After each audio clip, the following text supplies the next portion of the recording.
O inquérito administrativo. Gostaria de fazer uma observação antes. Quando falamos em processo administrativo, nós temos que ter em mente que a função administrativa, lá no centro, a função executiva, ela é muito ampla e variada, muito mais do que as duas outras. Portanto, o número de processos, de procedimentos administrativos é muito mais variado. E mais ainda, quando se fala em processo administrativo, não é só aquele que diz respeito à função administrativa em sentido estrito, prestação de serviço público, exercício do poder de polícia, atuação econômico-social, segurança pública, etc. Mas também há outras formas que são executivas, função administrativa no sentido abrangente e que são fundamentais.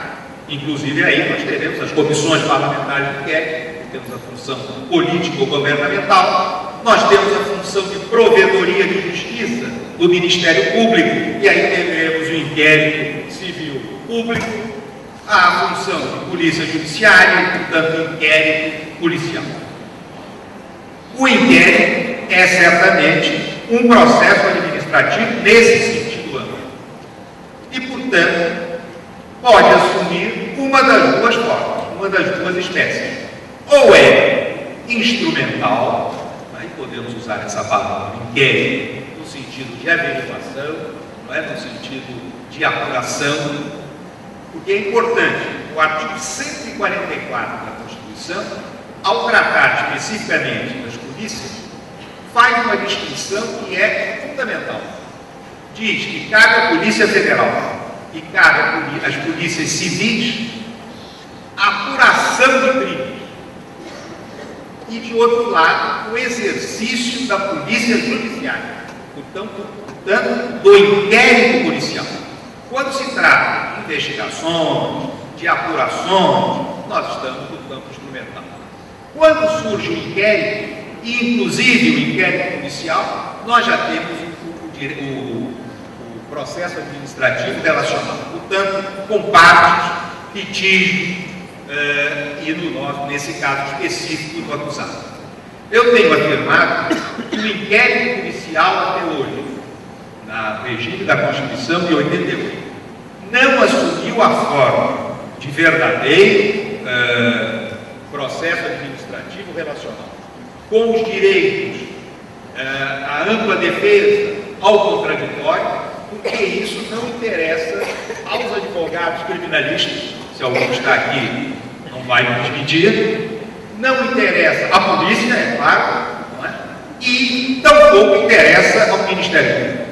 Mas nós sabemos que aquela ideia de que se desenvolve no inquérito policial não vale para o processo penal, não é exato. Muitas provas não se repetem.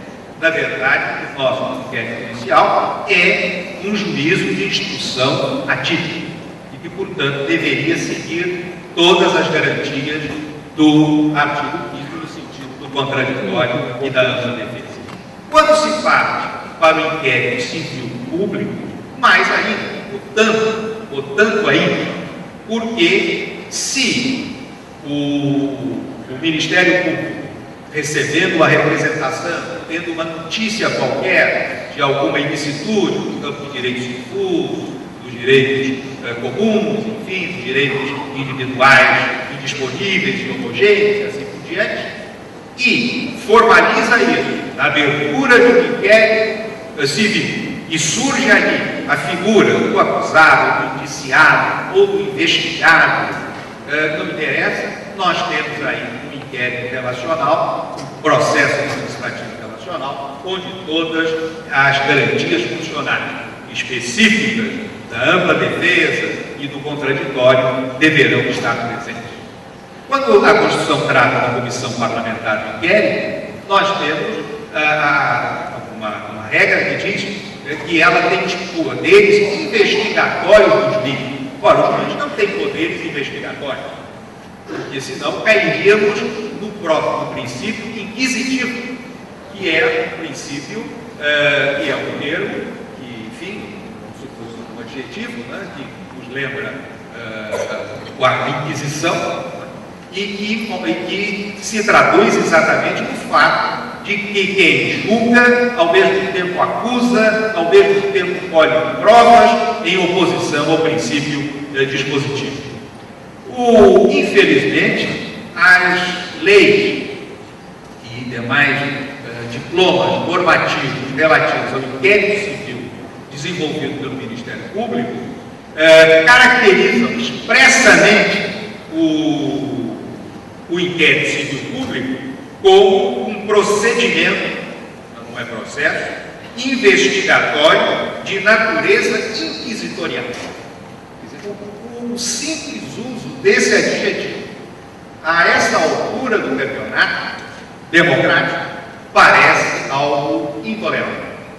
Portanto, o importante, quando estamos tratando do inquérito administrativo, seja um inquérito civil, seja uma comissão parlamentar, seja um inquérito que se encaixa dentro do processo administrativo disciplinar, e seja a sindicância, porque o nome inquérito é muito usado, mas alguns outros são usados também, um dos quais é a sindicância.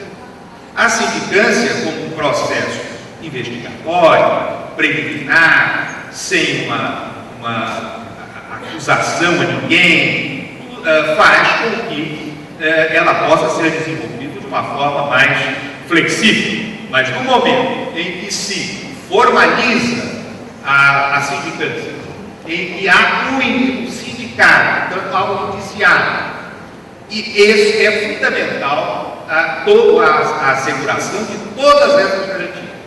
Porque quer o inquérito policial, quer o inquérito civil público, quer ainda na sindicância, é fundamental a asseguração dessas garantias. Por quê? Porque ela, por exemplo, a sindicância pode conduzir à apenação, à inflição ao indiciado, ao acusado, de penalidades, ainda que mais brandas.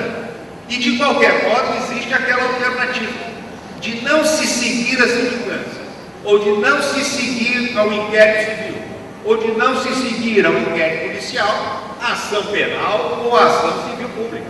Portanto, é fundamental que a pessoa, o cidadão, seja preservado de ter de enfrentar uma ação penal ou uma ação civil. É tão importante esse momento, como nós sabemos, o pedido de arquivamento, ele é tão acusatório no inquérito civil, no inquérito policial, que se for a manifestação do Ministério Público, por exemplo, ou da sindicância lá na sua esfera própria, for no sentido do arquivamento, no caso do processo penal, o juiz, pelo artigo 28 do Código de Processo Penal, pode dirigir o processo ao Procurador-Geral para saber se isso funciona, para confirmar o arquivamento. E no caso do inquérito civil, dirigir ao Conselho Superior do Ministério Público para confirmar ou não.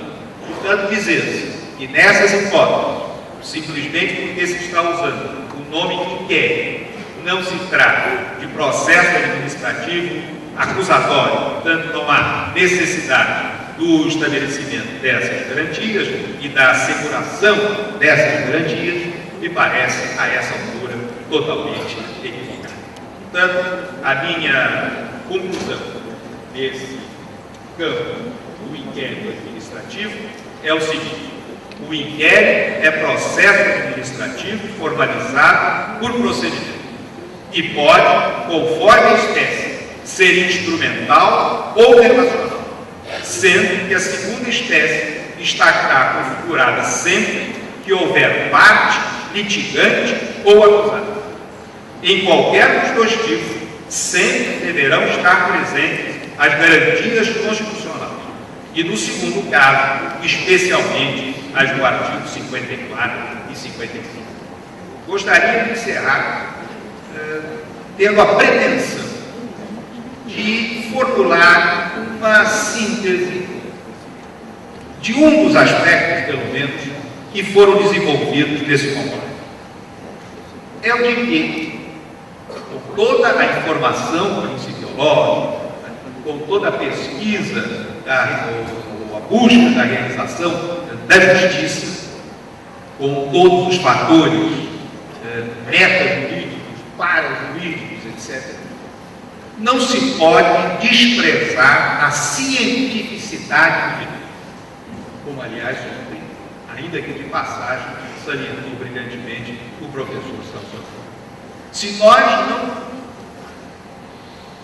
aceitarmos e não lutarmos por isso, no sentido de que o direito dá o tratamento científico aos fatos sociais que ele agasalha e a que ele imputa efeitos. Se não estivermos cientes da fenomenologia jurídica, cairemos nesses absurdos de desprezar o ato administrativo, de achar que a relação política que nasceria espontaneamente de alguma coisa que não fosse um ato, um fato político, desprezar ou achar que o processo administrativo, eu tenho aqui a forma que o nosso Moreira Alves diz, procedimento meramente administrativo. Esse é um advérbio que tem um peso extraordinário. Mas, de qualquer maneira, não podemos, portanto, abandonar a cientificidade do direito. O direito é uma ciência. E, como toda ciência, ele avança. São detectados novos fenômenos, não é? Os fenômenos antigos recebem melhor tratamento, novos instrumentos são conquistados e são criados para atender aos seus propósitos, mas nunca desprezando essa ciência. Por isso, eu gostaria de terminar manifestando a minha homenagem a um administrativista brasileiro, que foi aquele que melhor deu o tratamento científico do direito administrativo.